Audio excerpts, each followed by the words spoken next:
order from Soltech came in. Use my Black Magic razor, open up the box.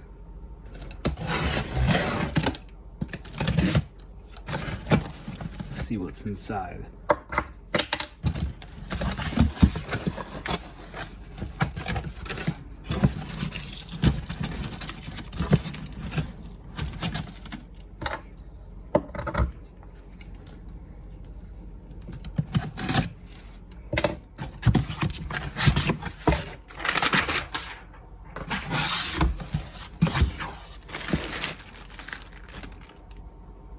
Script satin hat.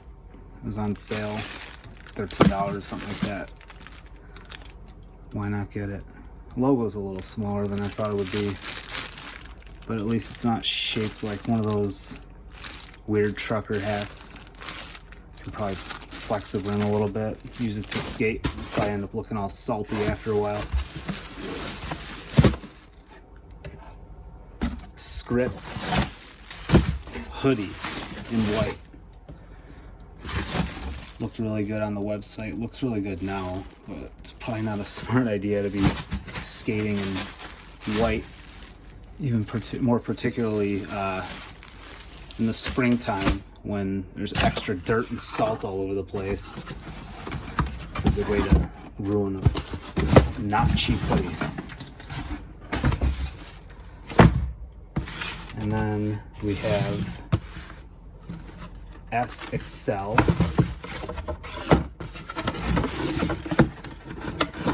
In all white with a dark gum sole.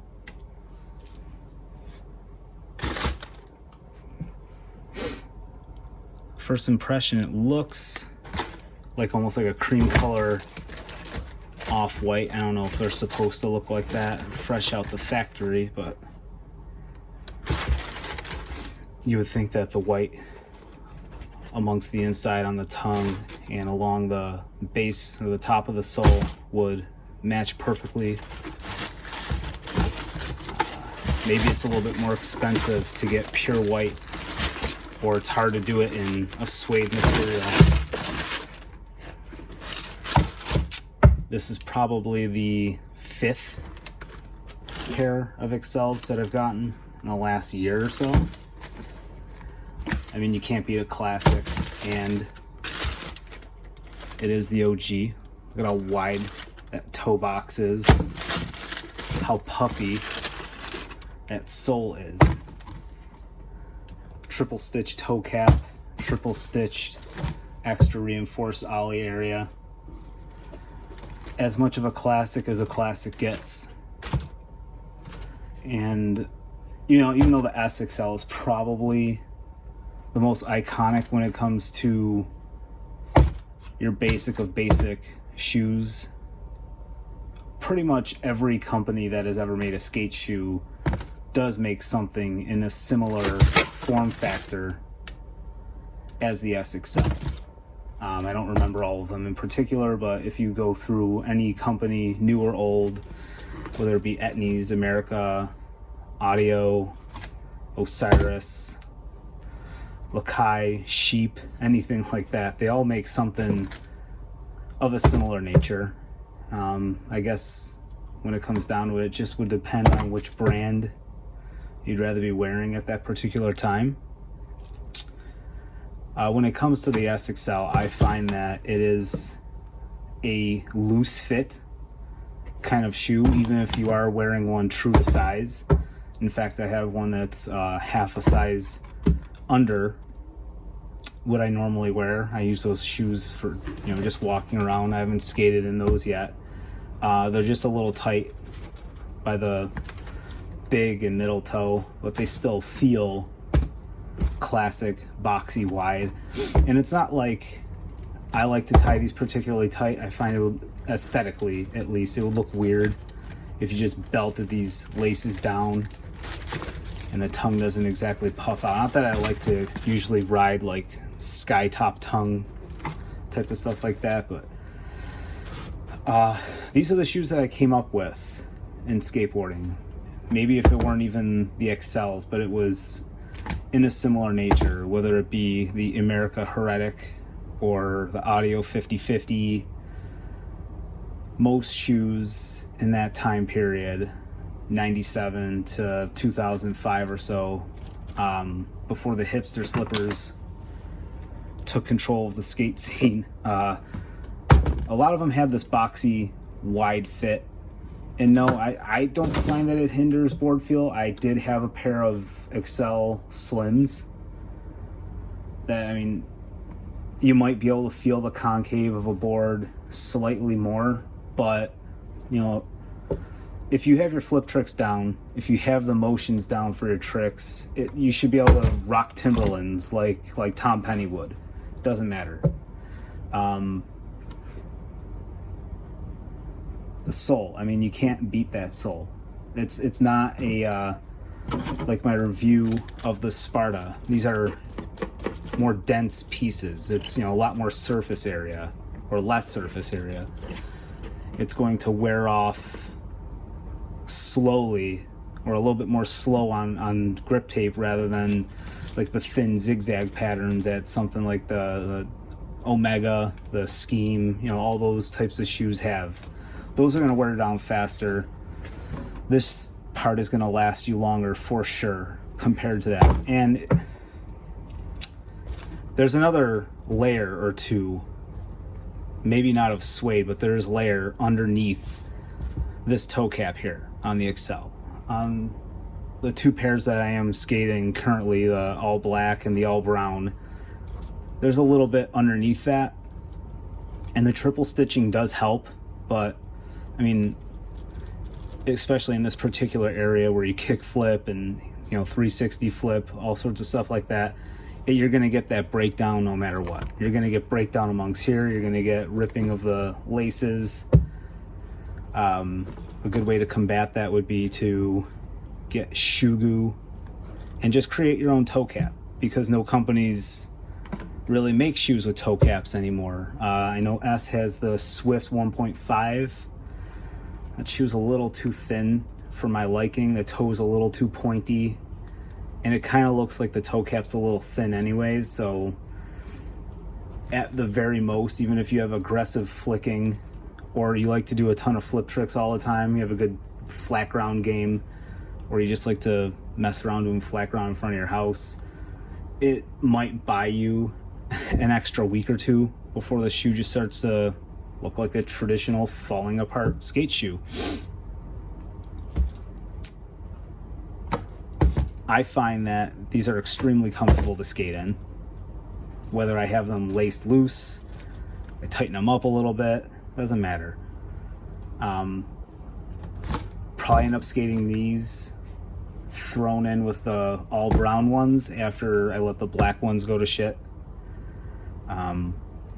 Right now, those are the shoes I'm just using to mess around with in my basement and anytime I can find dry pavement, because, you know, Buffalo, New York, snow everywhere, months on end. Not fun for skating or any kind of outdoor activities. But yeah, the SXL. If you haven't had them, I'd recommend you try them. Even if you're against the big puffy boxy type of traditional classic skate shoe, go try the Slims. They're still a very good shoe. Pretty much the same thing, just slimmed down. Just like a lot of these OG companies are doing with the reissues of their OGs. They're finding a way to, you know, skimp cut corners and slim them down to kind of appease to both types of crowds, the people who like the puffy and the people who like the slim down ballerina slippers that people like to skate in for some reason. No hate, but it just looks weird. Maybe I'll get some skate footage in one of my pairs of shoes. But right now this is just an unboxing and view of the white on gum SXL. As you can tell, there's, you know, just different looks to the white. It does look like an off-white cream color. It's gonna get dirty as shit anyway, so who cares? All right.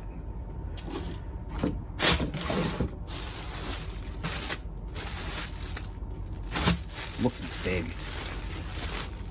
Big for a medium. But that's alright. Probably not a good idea to skate this, but I know me. I won't be able to help myself. I probably will anyways.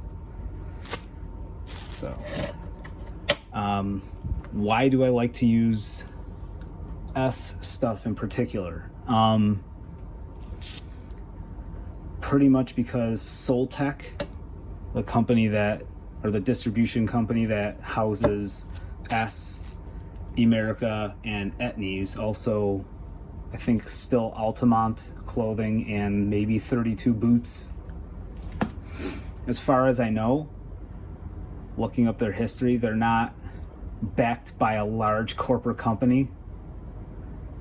And I like to keep skateboarding in skateboarding. I didn't think it was cool when Monster energy drinks started getting involved. I didn't like that people were getting sponsored by GoPro or Boost Mobile.